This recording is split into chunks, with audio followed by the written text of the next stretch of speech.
Hola amigo, hola hermano, te saluda tu amigo y hermano Yager Refulio para comenzar una vez más el repaso de la lección de escuela sabática del año 2022, lección número 12. Así que te invito a que te puedas suscribir tocando la campanita y suscribirte a mi página de YouTube y también a mi página de Facebook.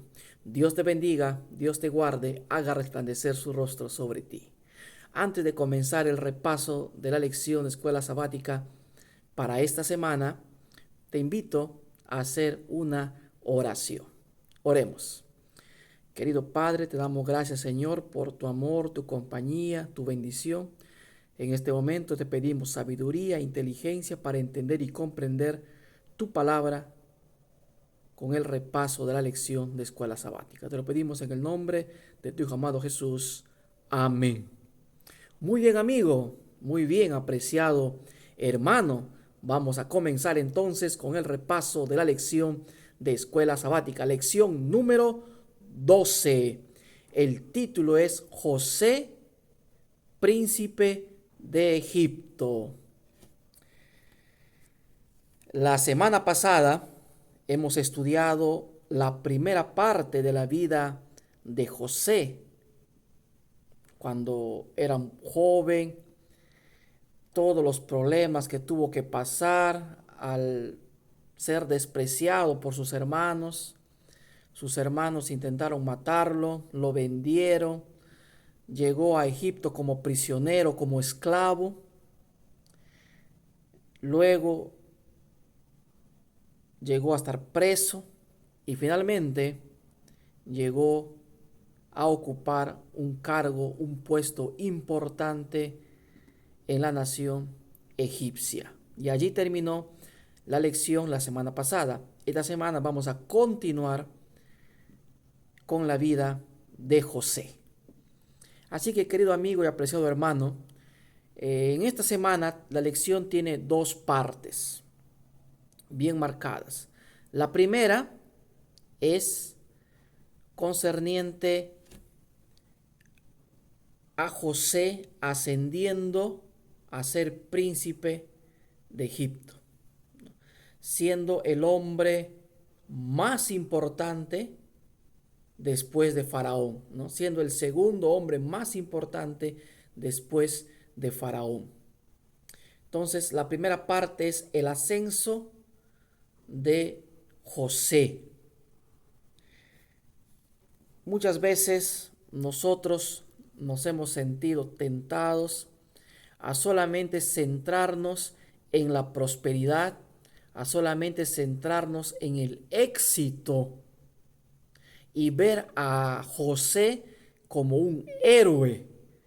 Pero en esta semana nos damos cuenta de que el mensaje central de la historia de José no está centrada, querido amigo, escúchame bien, no está centrada el mensaje en la vida de José como héroe o en el éxito y la prosperidad que tuvo José, sino que el mensaje central de la vida de José en estos capítulos del Génesis se encuentra en el perdón, el arrepentimiento, que está en la segunda sección, en la segunda parte del repaso de la lección de esta semana. Pero vayamos a analizar la primera parte, que es el ascenso al poder, el ascenso de José como príncipe, como alguien muy influyente, importante, un hombre de éxito, de prosperidad en Egipto.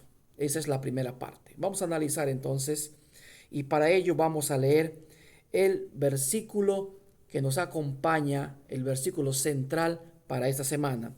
Génesis capítulo 41, verso 41. Dice la palabra de Dios. Dijo además Faraón a José: He aquí yo te he puesto sobre toda la tierra de Egipto. Vamos a leer una vez más. Dijo además Faraón a José. ¿Quién está hablando? Faraón. ¿A quién? A José. ¿Y qué le dice Faraón a José? He aquí yo te he puesto sobre toda la tierra de Egipto. Y en la segunda sección vamos a comprender y a entender que no fue Faraón quien puso a José en este cargo importante. Vayamos ahora al capítulo 39 de Génesis para entender y comprender por qué José fue un hombre de éxito, por qué José fue un hombre de prosperidad, alguien que llegó a tener un cargo muy importante, el segundo más importante después de Faraón. Génesis capítulo 39, verso 2 en adelante. Dice así la palabra de Dios. Mas Jehová estaba con José y fue varón próspero y estaba en la casa de su amo el egipcio. ¿Qué dice la primera parte? Mas Jehová estaba con José. ¿Cuál fue el secreto de su éxito? ¿Cuál fue el secreto de su prosperidad? Dice el texto bíblico que Dios estaba con él.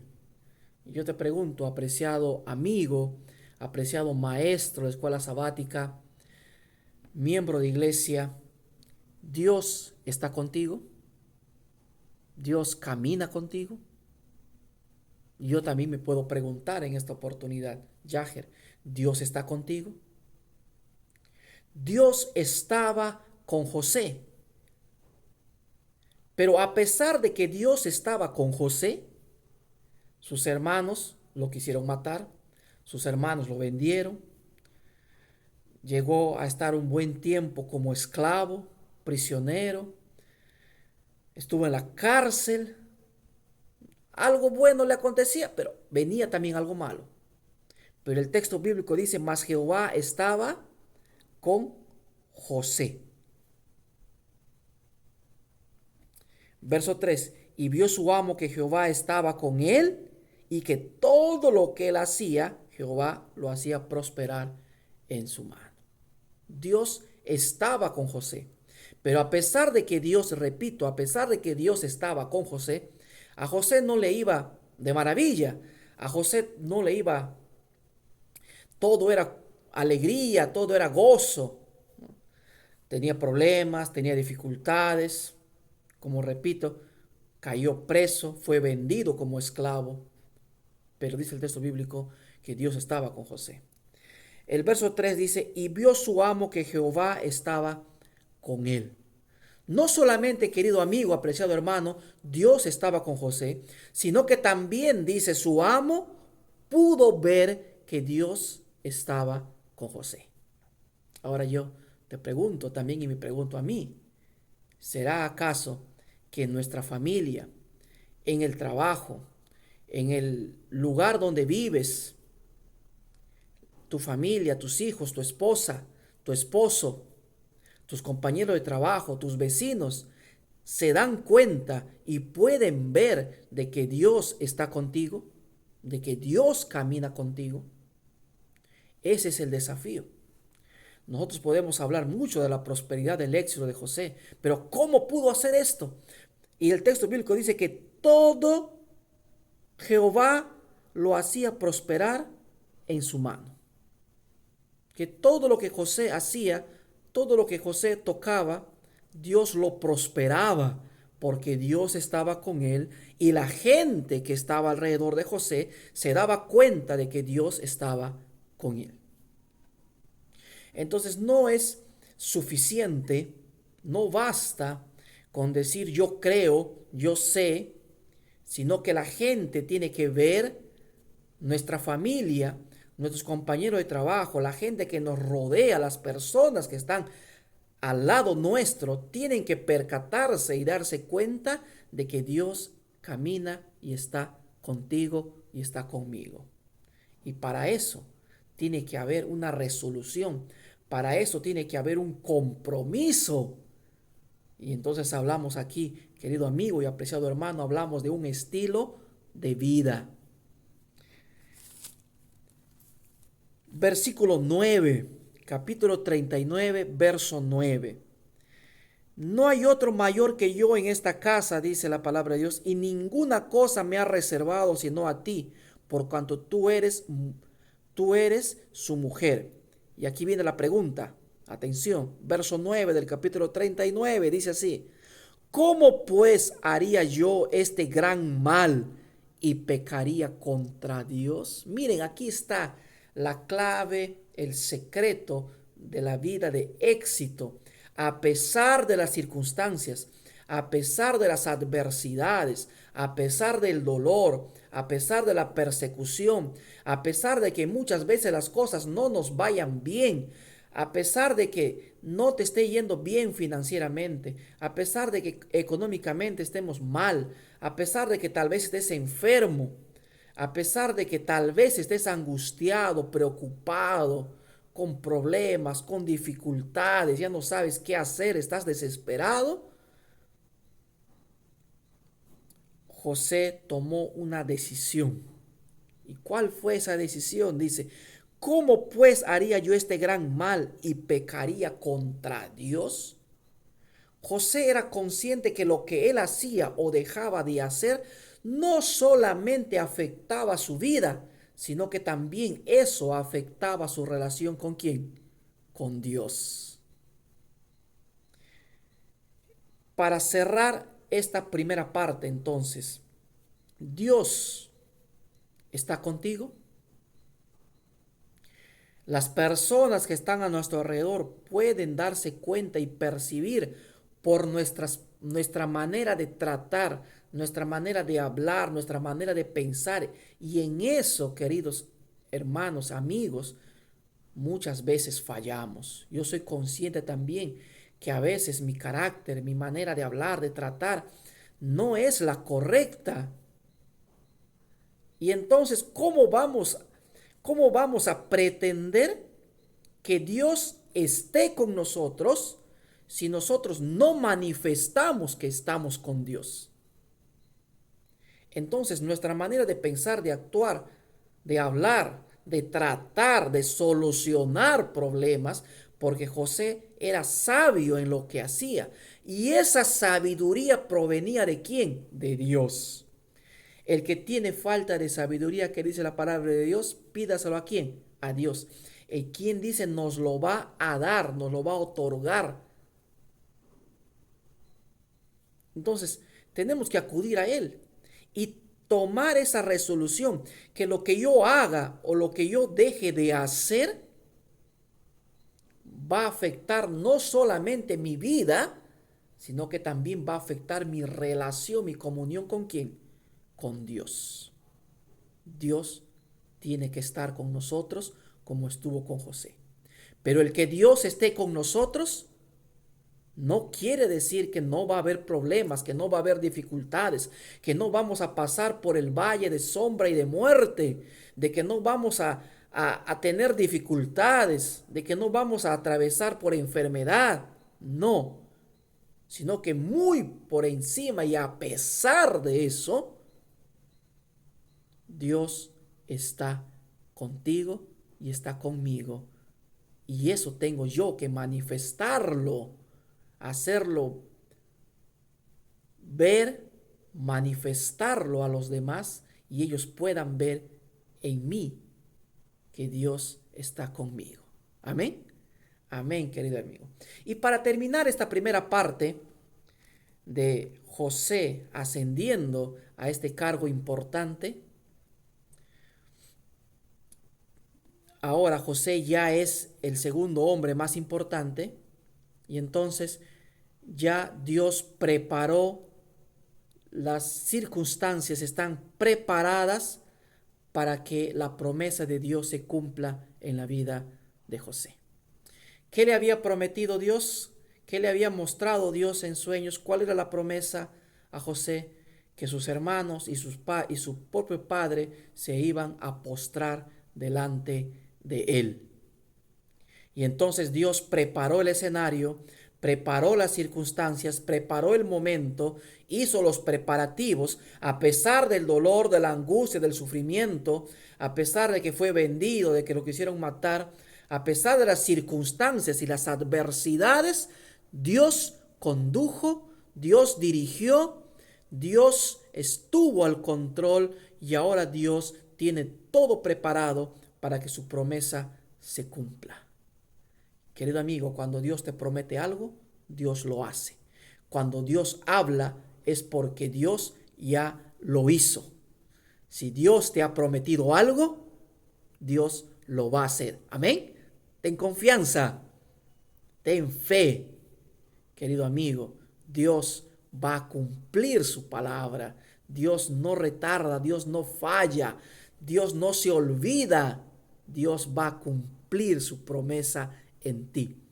Aquel que comenzó la buena obra, dice Pablo, será fiel en completarla, porque Él es el testigo fiel y verdadero.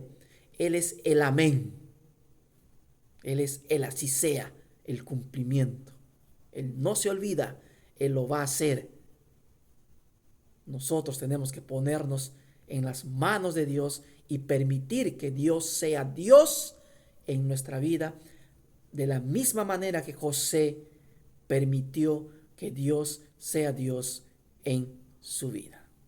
Muy bien, querido amigo y apreciado hermano, vamos a pasar entonces rápidamente a la segunda parte de la lección de escuela sabática de esta semana. La segunda parte, el título es José se reencuentra con sus hermanos. José ahora, ya después de haber estado más de 20 años alejado, de no haber visto a su padre, de no haber visto a sus hermanos desde aquel día que lo vendieron, cuando José aproximadamente tenía 17 años de edad, fue cuando ellos quisieron matarlo, lo vendieron y él fue llevado como esclavo y pasó todos estos problemas, las dificultades. Habían pasado 20 años y ahora José se encuentra con sus hermanos. Y aquí está el mensaje central de esta semana, del estudio, del repaso de esta semana. Como les dije al inicio, no está centrado en el éxito, en la prosperidad, sino está centrado en esta segunda parte, en el encuentro, lo que ocurre cuando José se reencuentra con sus hermanos, cuando José se reencuentra con su padre y se cumple la promesa de Dios. Y también ocurre algo interesante, que es el mensaje, el arrepentimiento, el perdón. Vamos a leer, vamos a abrir nuestras Biblias en el capítulo 42 de Génesis, versículo 21 y 22. Versículo 21 y 22 del capítulo 42. Dice así la palabra de Dios. Y decían el uno al otro, ¿quiénes? Sus hermanos, ya se habían encontrado. Y decían el uno al otro, verdaderamente hemos pecado contra nuestro hermano, pues vimos la angustia de su alma cuando nos rogaba y no le escuchamos. Por eso ha venido sobre nosotros esta angustia. Entonces Rubén les respondió diciendo, no os hablé yo y dije, no pequéis contra el joven, y no escuchasteis. He aquí, también se nos demanda su sangre. Versículo 23 dice, pero ellos no sabían que los entendía José, porque había intérprete entre ellos. Y no sabían que con quien habían estado hablando, ese hombre importante ahora allá en Egipto, era aquel hermano que ellos despreciaron, quisieron matar, vendieron, al cual ahora ellos estaban acudiendo en medio de angustia, en medio de necesidad. Ellos venían ahora a José sin saber que era José su hermano. Por eso ellos dicen, ¿no? ¿Acaso no vimos su angustia, no vimos su dolor? ¿Por qué hicimos esto? Estaban ahora afligidos, estaban angustiados. Y encima Rubén les dice, no les decía yo, no les dije que no hiciéramos ese mal contra este joven, contra nuestro hermano. Ahora su sangre está sobre nosotros. Y aquí, querido hermano y apreciado líder, maestro de escuela sabática, en esto tenemos que hacer hincapié, en esto nosotros tenemos que centrar nuestro mensaje, nuestro repaso. El perdón, la reconciliación. ¿Qué harías tú si fueras José? ¿Qué haría yo en este caso? ¿Podríamos perdonar? ¿Podríamos buscar reconciliación? ¿Habría forma, manera de que nosotros perdonaríamos si nos hicieran daño? ¿Cuánto daño de repente alguien nos ha hecho? ¿Cuánto dolor, cuánto sufrimiento nos han causado de repente algún ser querido, alguna persona en la cual confiábamos? Yo te pregunto, ¿has perdonado? ¿Has buscado reconciliación? Y lo más importante, querido amigo, ¿te has perdonado tú? Porque a veces podemos perdonar, pero nosotros no nos hemos perdonado. Podemos tener de repente, querido amigo, muchos años de adventista, 20, 30 años, pero todavía sigue el remordimiento de aquel pecado que hemos cometido hace 20, hace 10 años, que nosotros ya nos hemos arrodillado, le hemos dicho, Señor, perdóname, Señor, me arrepiento, límpiame de ese pecado, pero vuelve otra vez y sentimos a veces de que Dios todavía no nos ha perdonado ese pecado. Tenemos entonces que no solamente perdonar, otorgar perdón, pedir perdón, sino que también aprender a perdonarnos nosotros mismos por las cosas que hemos hecho. Comenzar a entregarle ese pecado, ese error a Dios. Permitir que Dios sea Dios en tu vida, que Dios se encargue. Tú ya confesaste, te arrepentiste, lo entregaste a Dios y Dios se va a encargar de ese pecado. Dios, porque el perdón de Dios es completo, ¿no? La palabra de Dios dice que Dios se olvida, lo agarra, dice tu perdón, y lo echa, dice, a lo profundo del mar, y Dios nunca más se va a acordar. Dios no te va a estar sacando en cara, no te va a estar haciendo recordar, no te va a estar ahí diciendo, has hecho esto. No. Querido amigo, el perdón es una terapia. El perdón, perdonar y pedir perdón es esencial, importante, vital para nuestra vida cristiana, para nuestra relación con Dios. Capítulo 45 del libro de Génesis, vamos a ir terminando. Verso 5, mira, acá está lo fascinante. Ahora pues, no se pongan tristes, dice José a sus hermanos, ni os pese de haberme vendido acá, porque para preservación de vida me envió Dios delante de vosotros. No se pongan tristes, dice, no se angustien de haberme vendido, de haberme querido matar, de que yo haya estado como esclavo. No se angustien, dice José, porque para preservación de vida Dios me envió a este lugar. Versículo 7 y versículo 8. Y Dios me envió delante de vosotros para preservaros prosperidad sobre la tierra y para daros vida por medio de gran liberación. Así pues, no me enviaste acá vosotros, sino Dios, que me ha puesto por padre de Faraón y por señor de toda su casa y por gobernador en toda la tierra de Egipto. Verso 8 dice, así pues, no me enviasteis acá vosotros, sino Dios. Tranquilícense, les dice, no se angustien. Ustedes no me enviaron aquí.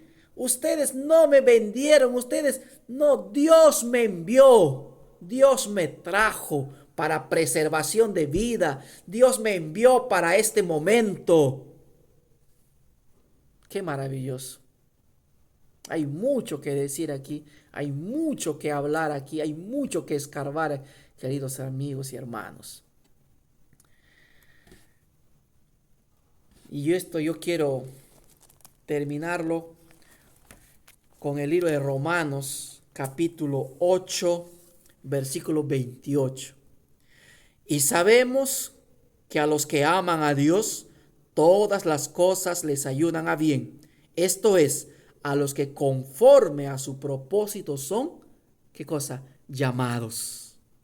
Y sabemos que a los que aman a Dios, todas las cosas les ayudan a bien. Sea problema, sea dificultad, sea angustia, sea desempleo, sea divorcio, sea muerte. Cualquier problema, cualquier angustia que esté aquejando, atacando tu vida. Dice la palabra de Dios, y sabemos que a los que aman a Dios todas las cosas les ayudan a bien.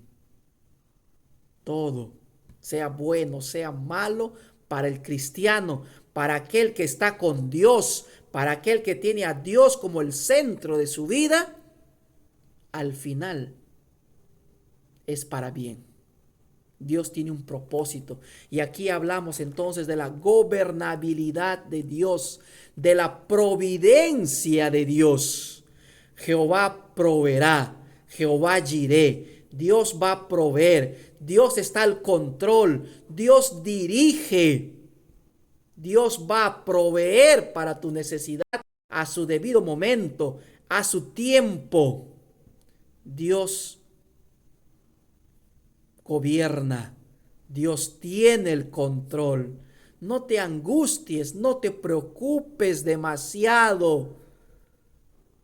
Porque no es que las personas que te han hecho daño, la enfermedad, los problemas de este mundo que te agobian, que te angustian, no. Es Dios quien a través de los problemas, a pesar de las dificultades, Dios te ha traído hasta este momento para algo importante.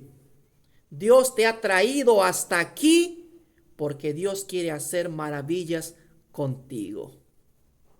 Y la primera maravilla que Dios quiere hacer contigo, el primer milagro que Dios quiere hacer contigo, querido amigo y apreciado hermano, es que tú camines con Dios, le entregues tu vida, confíes en Él, que Dios esté contigo, que las personas que nos rodean vean reflejado en nuestra vida a Cristo Jesús. Y entonces llegará el momento en el que Dios actúe en tu vida y en mi vida. Habrá solución. Hay luz al final del túnel. Hay calma, paz después de la tormenta. Como muchos saben, el año pasado estuve 3 meses internado en el hospital, 40 días, 40 noches en coma, en UCI. Pero a pesar de toda esa angustia, ese problema, yo estuve en paz, confiado y esperando la respuesta y la sanidad que Dios iba a traer a mi vida. Y llegó. Pero durante el tiempo que duró la enfermedad, durante el tiempo que estuve hospitalizado, muchos podrían desesperarse. En ese momento a veces no se ve salida. En ese momento a veces no se ve solución. Los días se alargan. Las horas se vuelven días. Los días se vuelven meses. Parece algo de nunca acabarse. Que nunca va a haber solución. Pero hay. Recuerda que a los que aman a Dios todas las cosas les ayudan para bien. Y José dice, no me enviaron aquí ustedes, sino me envió Dios. ¿Quieres permitir, querido amigo, apreciado hermano, que Dios dirija tu vida? Que Dios tome el control de tu vida. Que Dios gobierne en tu vida, en tu hogar, en tu familia. ¿Quieres aprender a perdonar? ¿Quieres pedirle perdón a Dios y poner tu vida a cuenta con Dios? Porque la otra semana, a partir de este sábado 18, estamos entrando a la campaña Renacer. Vuelve, vuelve a Dios, vuelve a Cristo. Él te ama, Él quiere dirigir tu vida, Él quiere perdonarte, Él quiere que tú seas feliz, Él quiere que tú recibas su perdón y quiere que tú aprendas también a perdonar para que tú encuentres paz en medio del dolor y de la angustia. Vuelve a Dios. Dios te bendiga, Dios te guarde, haga resplandecer su rostro sobre ti y te sea propicio. Amén. Hasta la próxima.